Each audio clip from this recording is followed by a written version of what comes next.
Ndugu zangu mnaotualika iftari, mkitualika basi angalia hata na umbali anaotokea mtu.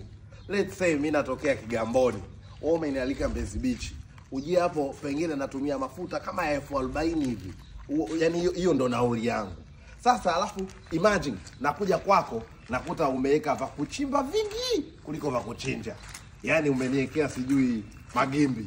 Ukiangalia huku muogo, uji wa muogo, kisamvu. Maana kama umeuchukua mti mzima sasa umeutia kwenye iftari. Hebu jamani, sasa kama ndio hivyo mimi si ningebaki tu Kigamboni. Ile nauli yangu ningeitumia ningefuturu huku Kigamboni.